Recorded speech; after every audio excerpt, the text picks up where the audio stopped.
Bom, gente, vamos falar um pouquinho do desafio da mobilidade, a chegada das bikes elétricas. Na verdade, a gente já teve desafios anteriores, né? Primeiro foram os ciclomotores, os patinetes, agora são as bikes elétricas. Eu já contei para vocês há alguns dias que houve um movimento do próprio governador do estado do Espírito Santo, diretamente ao ministro dos Transportes, Renan Filho, defendendo um mínimo de regulamentação para a circulação desses equipamentos em vias urbanas, em virtude dos graves acidentes que a gente vem, inclusive, noticiando aqui no nosso CBN Vitória.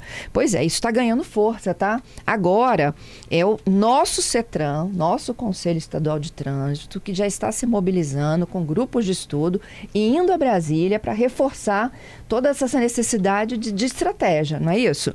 Bom, quem está aqui no estúdio, vocês assistem a essa nossa entrevista, é o Marcos Perosini. O Marcos, ele é o atual presidente do Conselho Estadual de Trânsito, aqui do estado do Espírito Santo, está à frente desse estudo e dessa mobilização.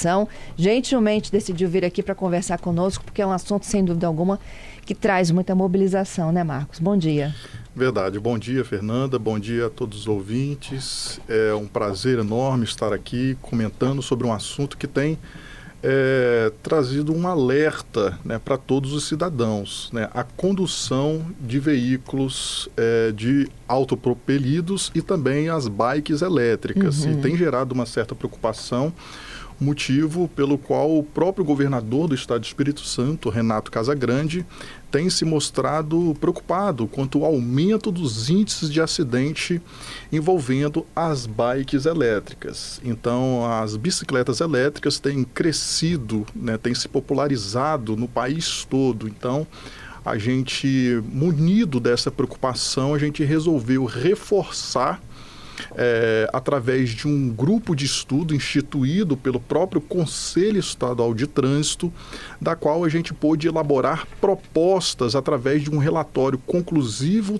técnico e operacional para levar em mãos a Brasília, né, na própria Secretaria de Trânsito Nacional, e poder colaborar, né, para a regulamentação mais efetiva e controle comercial desse tipo de equipamento que hoje, infelizmente, não há. E por onde começaria? Assim, vou falar um pouquinho das estatísticas, né? A gente já tem, olha, eu estou com dados aqui, dados do SAMU, né?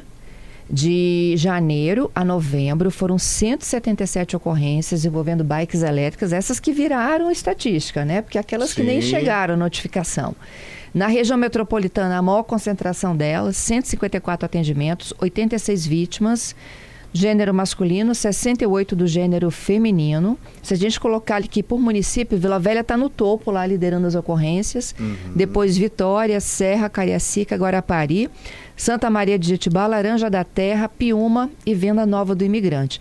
A gente sempre defende, né, Marcos, que assim, a gente tem que buscar todas as formas possíveis legais e ecologicamente corretas de mobilidade. Perfeito. O problema é quando junta todo mundo, né? No mesmo espaço. Exatamente, né? Tá aí o grande desafio do trânsito, né? Porque o trânsito ele não se faz apenas com veículos, né, automotores e elétricos, se faz também com pedestres, né? E como tal devemos respeitar a todos, né, dentro de uma convivência harmônica no mesmo espaço. Então, harmônica.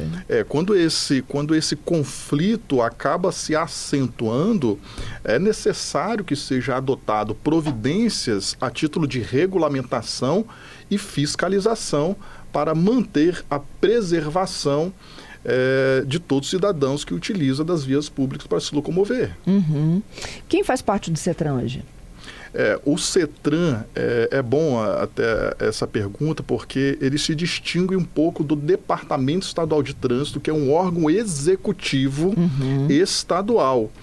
O Conselho Estadual de Trânsito, ele também é um órgão que pertence ao Sistema Nacional de Trânsito, conforme o artigo 7º do Código de Trânsito Brasileiro. Então, ele é um órgão consultivo, normativo e regulamentador e normativo. Ele pode também proceder a julgamento de recursos administrativos em segunda instância, que é o órgão máximo. né? Então, nós temos ali as juntas administrativas e também temos o Conselho Estadual de Trânsito, que também faz análise e julgamento desses recursos. Então, é um órgão extremamente importante, composto por conselheiros de diversas áreas, né? Então, com conhecimento técnico específico na área de trânsito, na área de mobilidade, que contribui para o debate desta matéria. E o que vocês defendem? Nós defendemos aqui, nesse caso das bikes elétricas, né, uma regulamentação um pouco mais assertiva, porque, de acordo com a resolução 996 baixada pelo Conselho Nacional de Trânsito, trouxe ali alguns avanços, por exemplo, as definições, né, de autopropelidos, bicicletas e ciclomotores. Só que para isso ainda assim não é suficiente para a gente poder conter um pouco desse avanço dos índices de acidente. É preciso que seja regulamentado também mecanismos de atuação para que todos os estados possam, de forma efetiva e segura, poder fiscalizar a condução desses veículos. Então, assim, a gente sabe que autopropelido é aquele veículo cuja sua própria força é possível se locomover. Já a bicicleta elétrica são aqueles veículos que necessitam de um impulso, de uma propulsão humana, né? É a pedalada. Exatamente, chamamos de um pedal assistido. Né? Você pedala e automaticamente o motor daquela bicicleta elétrica é acionado. Já o autopropelido, ele também respeita o limite de velocidade de 32 km, mas também é possível ter a variação de velocidade através de um acelerador. Já o ciclomotor, a própria resolução 996 do Conselho Nacional de Trânsito já traz a obrigatoriedade de ser submetido a CNH. Ou seja, é obrigatório para conduzir ciclomotor, são aquelas famosas cinquentinhas ou aqueles veículos cuja potência vai até 50 cilindradas, deve-se ter a categoria ACC, que é uma autorização para conduzir ciclomotor. Há alguma defesa do Conselho Estadual de que para as bicicletas elétricas e os equipamentos autopropelidos também se tem essa mesma ACC? Bom, há um estudo geralmente para identificar essa necessidade, porque assim, não precisaria de normas se todos os condutores cumprissem. Exatamente. Né, se cumprissem as normas de trânsito, né, se atentassem ali às regras. Então, à medida que as situações vão se agravando nas vias públicas, é necessário que seja regulamentado, talvez com medidas um pouco mais rigorosas. Neste sentido, é possível sim que seja exigido futuramente uma categoria ACC para a condução também de bicicletas elétricas e autopropelidos. Mas aí também varia, né, de uma proposta legal, né, passando pelo Congresso Nacional, porque alteraria o Código de Trânsito Brasileiro, para que aí sim pudesse ser exigida a categoria ACC para a condução de bicicletas elétricas e autopropelidos. Isso faz um corte na idade também, né? Porque hoje são Exatamente. A grande maioria é jovem, né? Exatamente. Não dá para generalizar, mas o que a gente vê na rua é muito jovem, né? Indo para a escola. Perfeito, perfeito. Para adquirir a categoria ACC, é necessário também que a pessoa seja maior de idade, ou seja, maior de 18 anos. Pode-se haver uma flexibilização legal? Pode. Então, para a categoria ACC, é possível que seja reduzido para a partir de 16 anos a aquisição da ACC. Agora, para a categoria A, né, já uma motocicleta já seria maior de 18 anos. Mas para a categoria ACC é possível que também seja regulamentado, né, uma possível exigência da categoria ACC, mas também uma flexibilização para aquisição de pessoas, né, maior de 16. Mas hoje, aquele que tem o ACC é só para maiores de 18. Hoje, exatamente. Quem dirige um ciclomotor tem que ter mais de 18 e carteira. Perfeitamente. Né? Hoje, para conduzir ciclomotor, deve-se ter a categoria ACC e só pode ser adquirida por maior de idade. Já quem anda de bicicleta elétrica ou autopropelido, esse não tem corte de idade. Não, por enquanto não há. E nem a carteira, nem a necessidade da carteira. Exatamente, por enquanto não há. Né? Como eles também não têm registro, né, a famosa placa. Não há também. Né? Inclusive, faz parte da nossa proposta enviada pelo Conselho Estadual de Trânsito do Estado de Espírito Santo a Brasília, a necessidade também de se promover o registro para facilitar a identificação desse modal. Então, a partir do registro desse veículo, é possível também que seja cadastrado junto ao Departamento Estadual de Trânsito e também facilitar a identificação e fiscalização nas vias públicas. O registro é a placa ou não? Ou é o número de série, é o quê? Ele pode ser feito através da placa, né? A placa de identificação, porque esse registro para o Detran emplacar é necessário que seja cadastrado na base nacional. Então, o próprio fabricante, né, ele pode proceder a esse cadastro diretamente na base nacional, que aí viabiliza o registro também junto aos departamentos estaduais de trânsito dos estados. Se não há esse cadastro na base nacional, o Detran fica impedido de proceder a esse registro estadual. Então, por isso que a nossa proposta foi levar essa exigência do cadastro, do registro na base nacional, para que o Detran também possa, no âmbito da sua competência, poder fiscalizar, poder registrar esses veículos, verificando, sobretudo, a limite de potência, né? A sua limitação da potência, porque muitos muitos condutores adquirem esses veículos e, de algum modo, eles adulteram o equipamento para superar o limite de velocidade informado pelo fabricante. O bicho fica violento, né? Aí fica mais veloz, né? Acaba criando, né, um potencial acidente que pode, inclusive, matar as pessoas, né? Teve aí o óbito de uma senhora também que, infelizmente, não suportou.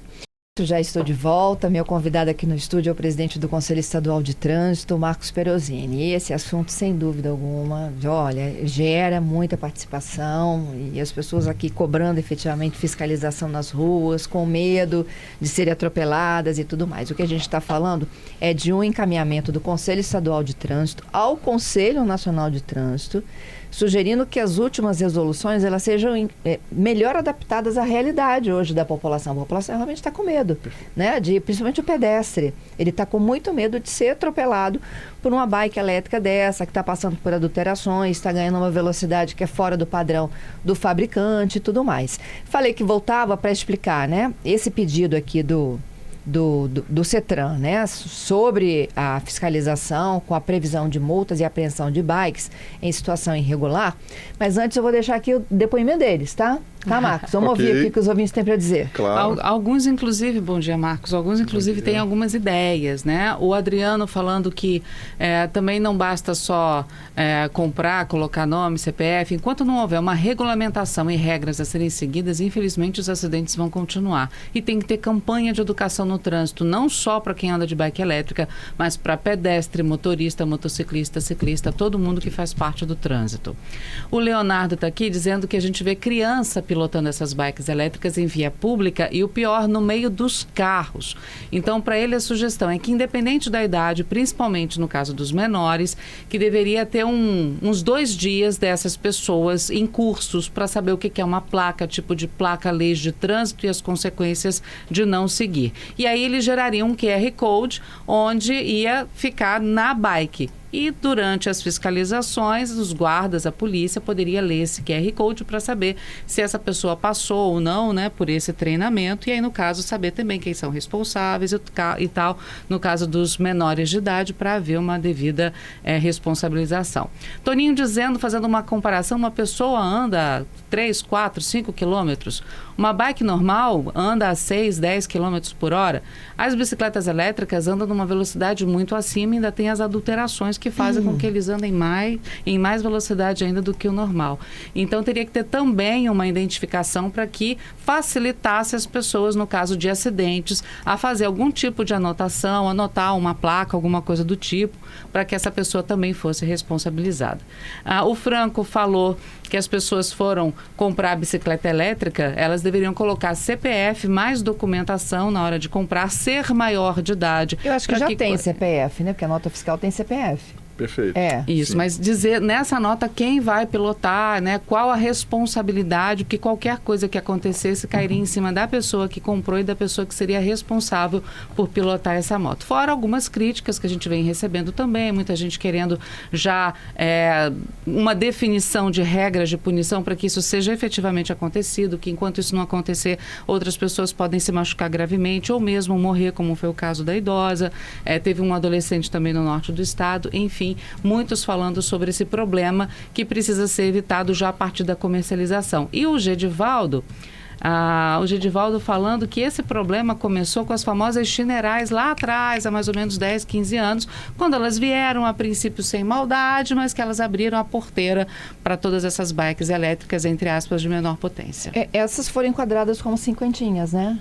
Sim, exatamente. Os ciclomotores. Sim, foram enquadradas.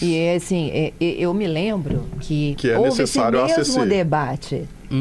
Agora a gente está falando das bikes elétricas, mas na época dos ciclomotores houve esse mesmo debate. Como é que elas entram num circuito, né, sem um mínimo de regulamentação? E agora a gente está fazendo a mesma coisa para as bikes. Exatamente. Fernanda, acho que é importante, né, trazer esse sentimento popular que não está muito distante daquilo que a gente busca promover, né, no Conselho Estadual de Trânsito e também na Secretaria Nacional de Trânsito. Então, muito desse sentimento, ele já está integrado dentro da nossa proposta, com medidas de regulamentação, porque ela faz parte de 3 eixos, né, que foi estudado pelo Conselho Estadual de Trânsito. Um eixo, ele passa pela comercialização e registro, ou seja, ele possibilita a criação de mecanismo de rastreabilidade e conformidade, incluindo identificação do adquirente, possibilidade de compra a partir de 16 anos, com termo de responsabilidade obrigatório para o maior responsável. E este conjunto de documentos, eles são obrigatoriamente enviados para o Detran dos estados. Então, este é um eixo, que é comercialização e registro. O segundo eixo, ele passa pela circulação e conduta. Dentro desse eixo, a gente pôde abordar uniformização dos critérios técnicos e comportamentais, com definição de limites diferenciados de velocidade com o tipo da via e infraestrutura. Vedação do uso em calçadas, né, claro, tem aquelas autorizações excepcionais, né, dentro de área de convivência, limitada a 10 km por hora, né, e também composto por requisitos de segurança obrigatório e limite de potência. E o terceiro eixo, ele também vai da fiscalização e educação. Então, esse terceiro eixo, a gente conseguiu aprimorar, dizendo, olha, Secretaria Nacional de Trânsito, é necessário também a padronização e a modernização para uma integração da atuação dos órgãos do Sistema Nacional de Trânsito com equipamentos homologados de aferição que nos possibilita a proceder com essa fiscalização desses maus condutores, né, entre aspas, né, que insistem em transgredir as regras de trânsito. E também com a integração dos bancos de dados estaduais e municipais, né, com a implementação de um programa permanente de educação e conscientização, porque tudo vai da conscientização deste condutor para que possa preservar a boa convivência e harmonia no trânsito. Marcos, deixa eu ver se eu entendi. Uma das recomendações aqui já restringe para a mais 16. 16 ou mais, é isso? Sim. Não é? Ou seja, os 16 para baixo, eles estariam impossibilitados de pilotarem uma bike elétrica. Não, hoje não há essa vedação. Hoje não há, mas o pedido de vocês... Exatamente. Sim. A proposta nossa que nós levamos lá para o governo federal é que esse tipo de veículo seja conduzido por um maior de 16 anos. E com supervisão de quem tem mais de 18, porque ele quem vai comprar. Exatamente, com assinatura, né, com termo de responsabilidade, de compromisso pelo maior responsável. Entendi. Porque nós temos que entender que esse veículo não é brinquedo. Né? Então ele está sendo comercializado como brinquedo, mas na verdade não é. Tem menino que vai com 2, 3 para a escola, pendurados na mesma bike. Exatamente. E anda, a gente vê, é comum hoje, né, pessoas, condutores de bikes elétricas e autopropelidos atravessarem na contramão da direção e, por vezes, né, dá causa a um acidente grave. Isso. Né? Então, isso daí que a gente está tentando impedir que os índices, né, estejam crescendo bastante. Né? Então, a gente está tentando... Como fiscalizar? Você me falava aqui, né, durante o intervalo do Repórter CBN, que você já tem equipamento que dá para pegar a velocidade dessa bike. Perfeito. Como é que funciona isso? Explica para os ouvintes. Nós já temos um equipamento, um radar móvel, que é possível identificar a velocidade pelo qual este veículo tem passado nas vias públicas, né? Seja na ciclovia, na ciclofaixa, é possível identificar através desse radar móvel. A grande questão é que este radar ainda não está autorizado pelo Conselho Nacional de Trânsito, porque a partir do momento que for autorizado, aí sim nós reforçaremos as forças de segurança e de fiscalização municipal e estadual para abordar e também aplicar sanções administrativas e obrigar a este condutor que tem um veículo que é superior à velocidade permitida, que é de 32 quilômetros, hoje ele venha passar por um emplacamento junto ao Detran, porque se ele foi adulterado e ultrapassa a velocidade, ele deve ser equiparado a um ciclomotor e, como tal, deve-se exigir o emplacamento. Entendido. O que mais vocês estão pedindo? Bom, no geral, são essas propostas, esses três eixos, né? Comercialização e registro, circulação e conduta, fiscalização e educação, e também uma situação que é muito comum para evitar as regulamentações esparsas, ou seja, cada município ou região regulamenta de uma forma que haja uma padronização das normas, evitando a fragmentação das regulamentações, ou seja, você tratar a norma de caráter geral para todas as regiões é muito mais fácil de você fiscalizar e operacionalizar. Entendido. Agora, como é que funciona isso? Vocês levaram isso ao conhecimento do Conselho Maior, que é que regulamenta o trânsito para todo o Brasil. Exatamente, porque esse tipo de regulamentação é bom que toda a sociedade, a população saiba que não compete o âmbito estadual regulamentar. Então, essa competência está no âmbito do governo federal. Então, o governo federal, através do Conselho Nacional de Trânsito, que detém a competência de regulamentar este tipo de matéria. Por isso que nós resolvemos instituir este grupo de estudo dentro do CETRAN Espírito Santo, do Conselho, e levar, através desse relatório técnico, essa proposta, porque assim, a gente está evidenciando um problema, está sendo alarmante para todas as regiões do país, mas nós fomos o único estado em que levamos a proposta. Legal isso, viu? O ouvinte aqui, olha, não tem lei que resolva a falta de educação das pessoas, né? Que passa também pela consciência dentro de casa, né? Perfeitamente, né?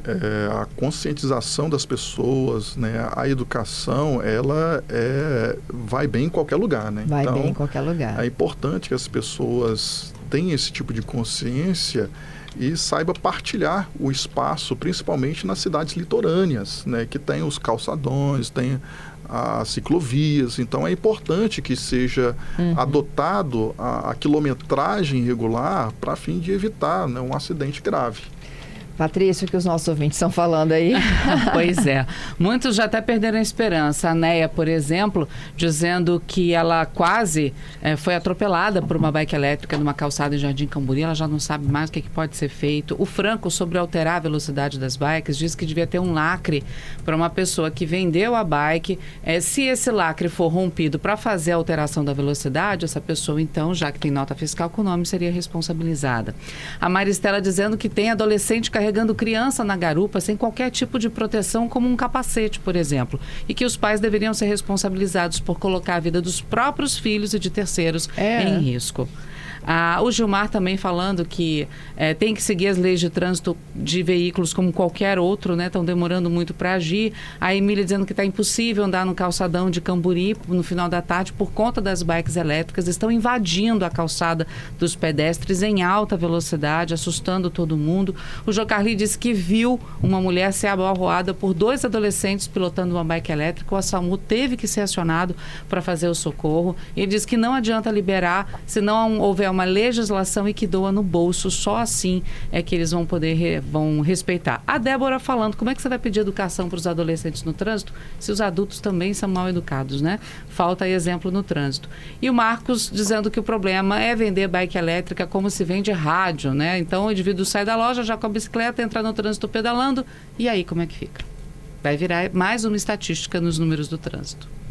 Marcos, quer finalizar então? Há prazos para que eles possam avaliar esses pedidos, mudar um pouco? Porque agora em janeiro entram várias regras, né? Novas.